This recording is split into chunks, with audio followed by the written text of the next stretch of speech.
On behalf of Ibby Australia, I am delighted to welcome visitors to the Ibby Silent Books Exhibition 2019, which will be on display at State Library of Queensland from 15 January to 7 March 2021. Ibby Italia launched the project Silent Books from the World to Lampedusa and Back in 2012.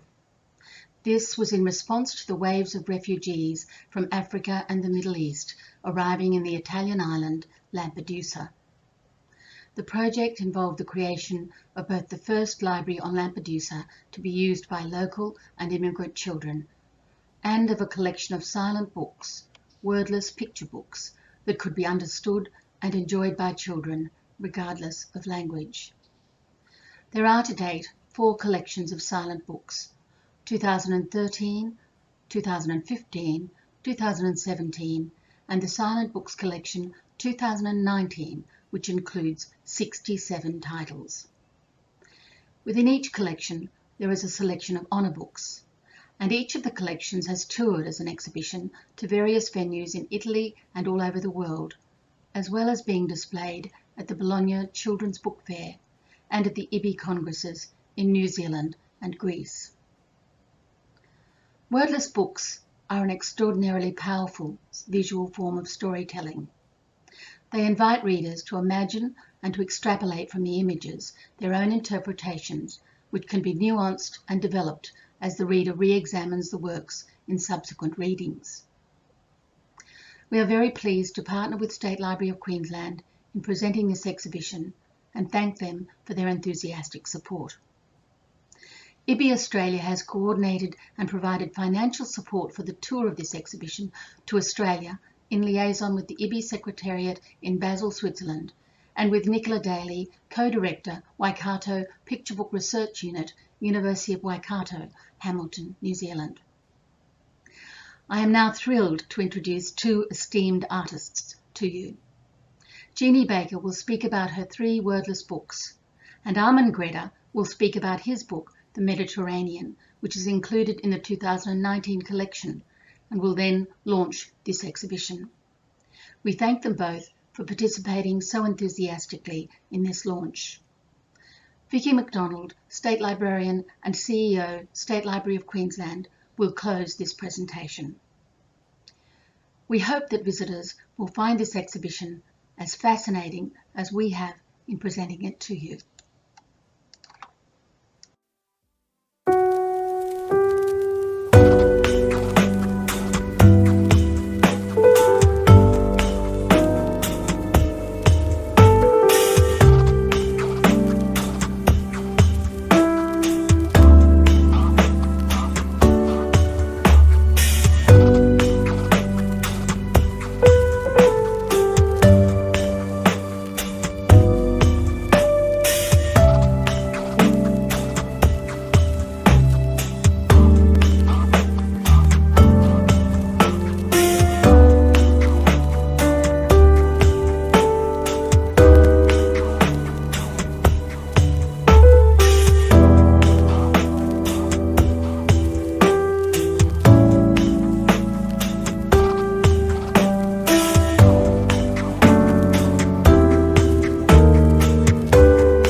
Picture book can powerfully tell a story without words.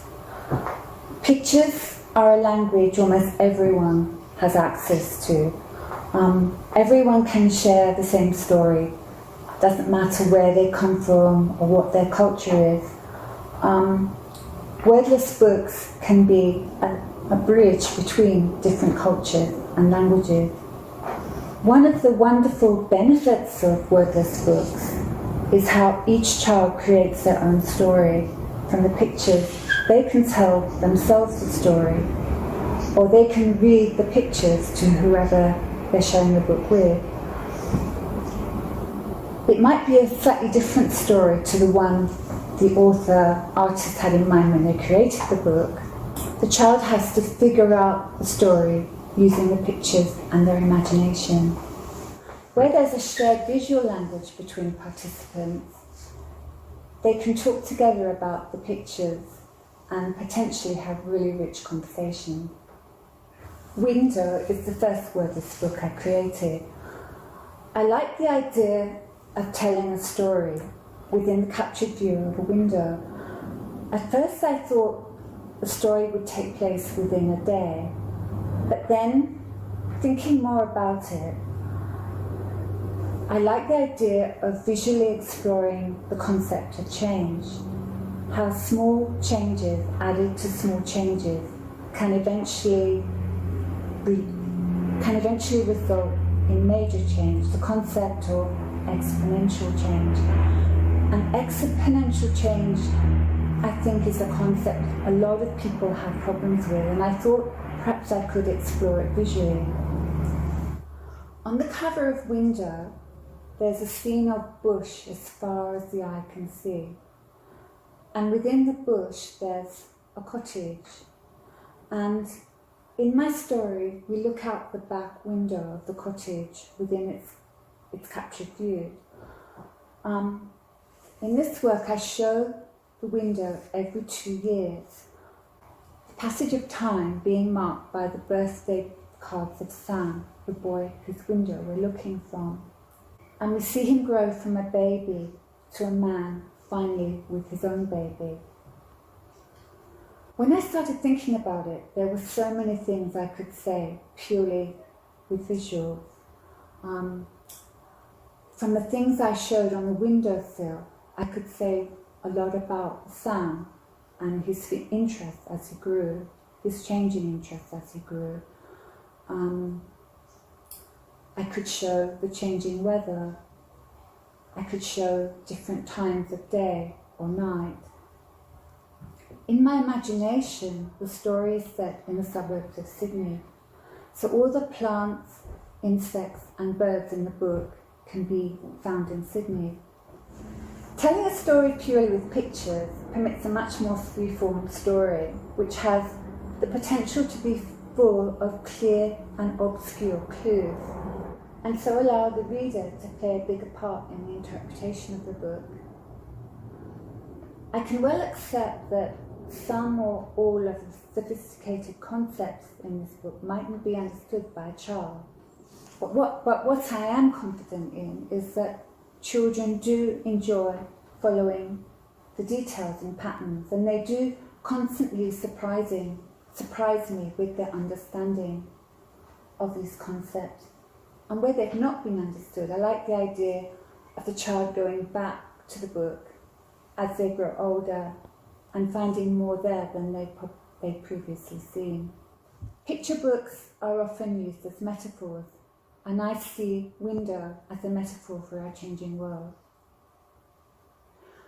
When Window was published in 1991, wordless picture books were much less common than they are today. A librarian told me that at that time, she found a little girl in the corner of the library crying. She asked what was wrong. The little girl pointed to Window and she said, "This book's got no words." The librarian then went on to explain that the book didn't need words, as the pictures could be read. Belonging was developed as a companion book to Window, and in this story I focus on Tracy, Sam's partner or girlfriend from my Window story. Tracy lives in the city.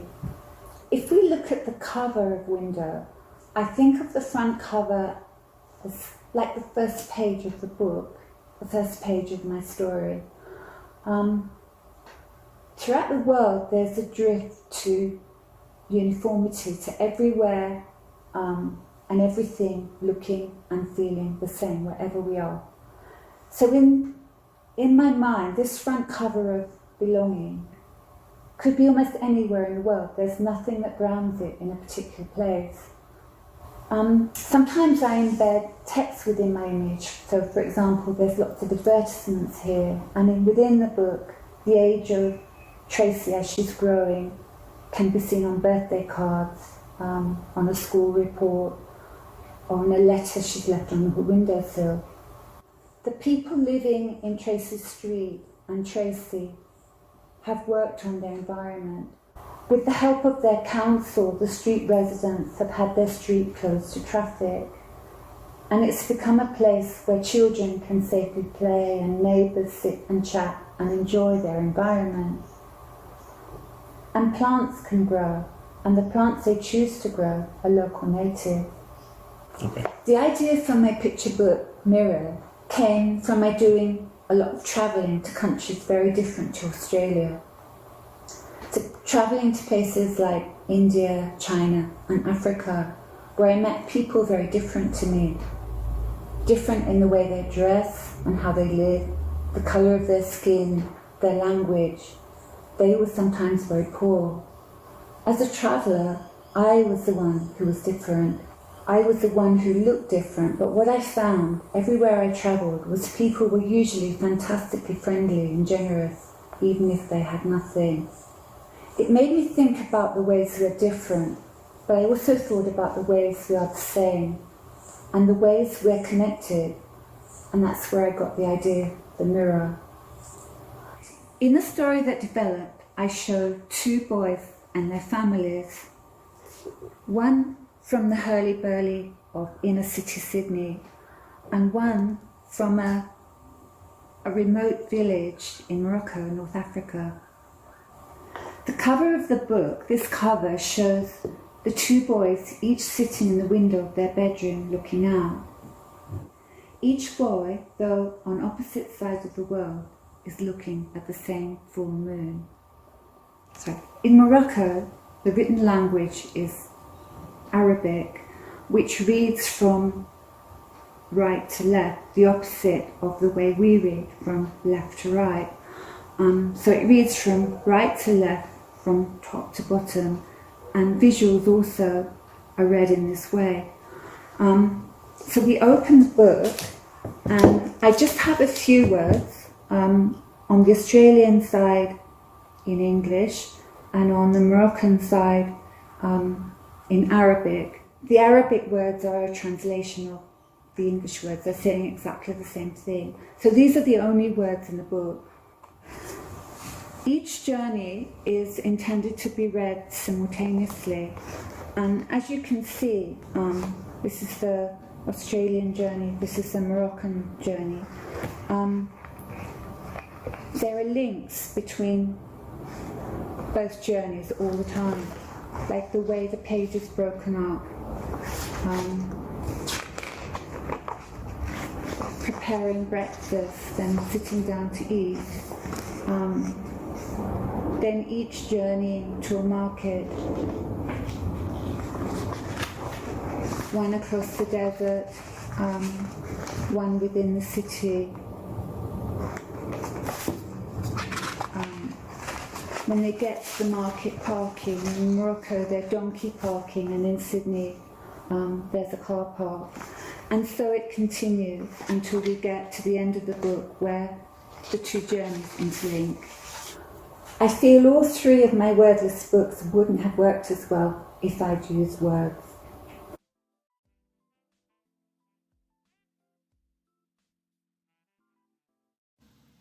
Hello. Silent books. In Italy, when the project began, it is, a little more prosaically, books without words. The Ibby webpage explains it like this. In response to the waves of refugees from Africa and the Middle East arriving on the Italian island Lampedusa, Ibby launched the project Silent Books from the World to Lampedusa and Back in 2012. The project involved creating the first library on Lampedusa to be used by local and immigrant children. When I was there, it was quiet. Any refugees were either in their camp or had been transported to the mainland. The most prominent sign of the past events was a commemorative sculpture on the promontory, a kind of gate through which you look at the emptiness out of which the refugees had come and in which many remain. However, what brought home the reality was something else. On an open ground at the harbour, there were some dilapidated wooden fishing boats. I assumed these had been dumped there by owners who had updated their fleet.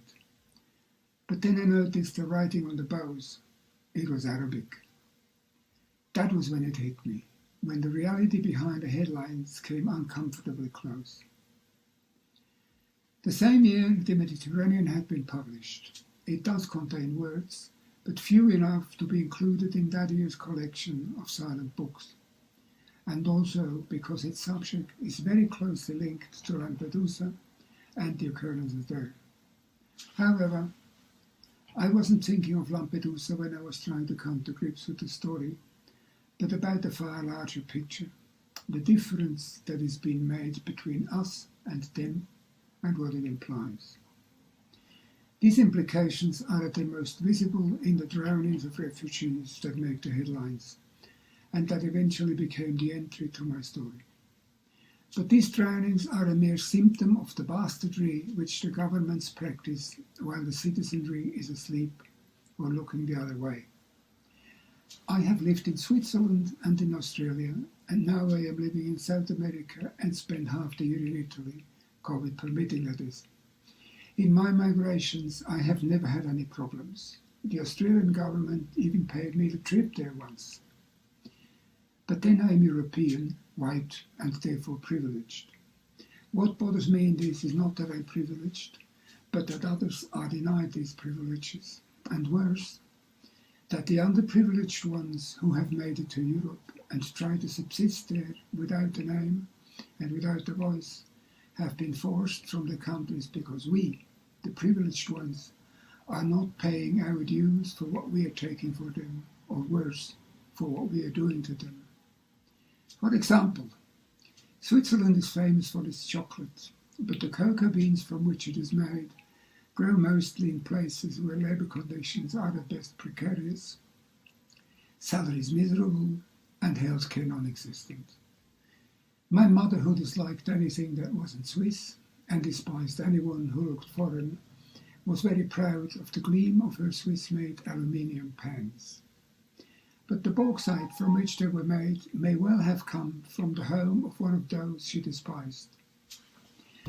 On the other hand, the weapons used in the massacres perpetrated in Africa by Boko Haram, the Islamic State and others are not fabricated in Africa, but in a well-to-do country of the First World. I recently read that in the first half of 2020, Spain alone has exported a record 22,500 million euros worth of arms, which is an increase of 650% over the total of 2018 and 19 together. I had been harbouring such thoughts for a good while. Added to these came the consequences of my predilection for fish. In Peru this was not an issue, but in Italy, with a succulent slice of tuna on a plate in front of me, and thinking of the food chain, I frequently wondered how much drowned refugee I was about to eat. Then a friend in Rome told me about her grandmother who one day refused to eat fish because she didn't want to eat drowned refugees.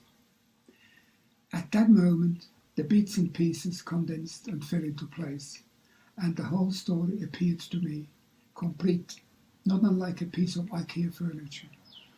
All I had to do was assemble the bits according to the diagram. The story didn't need many words. A single sentence was enough. The book was done in less than 2 weeks. I dedicated it to the grandmother who refused to eat fish. So this is how the Mediterranean came into being and got selected for silent books, and I got to Lampedusa. The book was published concurrently in Australia, which at first surprised me somewhat. Australia is a long way from Lampedusa. But then it made sense. After all, Australia has its boat people, and its grim history of blocking them at all costs from reaching the shore. Those who try are driven back out to sea by the military or left to rot in concentration camps, euphemistically called regional processing centres, on some islands that are far away enough so not to trouble the conscience of the good Australian citizens, a full third of whom were born overseas, and the government. In the end, the Mediterranean is universal, not just because it doesn't rely on written language. Italy, Greece, Turkey, Australia, Trump's wall, you name it. Even here in Peru, where the refugees from an intolerable Venezuela are increasingly seen as thin and consequently as undesirable. One consequence of this is that there is a proposal afoot that wants all non-Peruvians to be excluded from the impending COVID vaccinations. That this would affect Peruvians too has evidently not occurred to these defenders of national purity. And now I come to the point for which these ruminations were a preamble. I have been given the privilege to proclaim the opening of the exhibition Silent Books Collection 2019, which I hereby do. Thank you very much.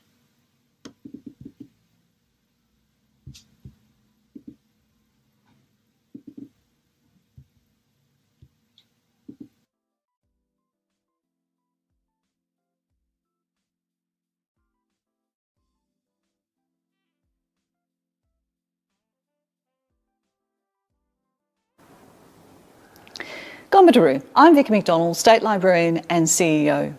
Thank you, Jeannie and Armin, for the captivating insight into your work. And thank you to Robin and Ibby Australia for this fantastic opportunity. State Library of Queensland is proud to host the Ibby 2019 Silent Books Collection on Level 2 here at State Library. After all, stories are at the heart of what we do. State Library is a place for conversation, diverse ideas and people from all backgrounds. We acknowledge Aboriginal and Torres Strait Islander people and their continuing connection to land and as custodians of stories for millennia. We are inspired by this tradition in our work to share and preserve Queensland's memory for future generations. It's through sharing stories in all forms that we learn, understand and come together. Silent books encourage children to participate in making meaning and storytelling, no matter their reading ability. State Library's First Five Forever program highlights the importance of storytelling from the early years to form solid literacy foundations that last a lifetime.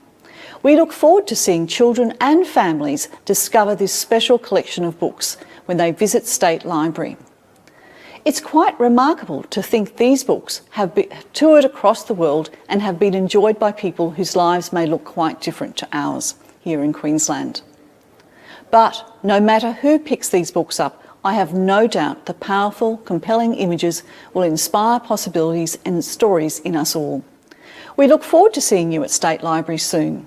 Thank you.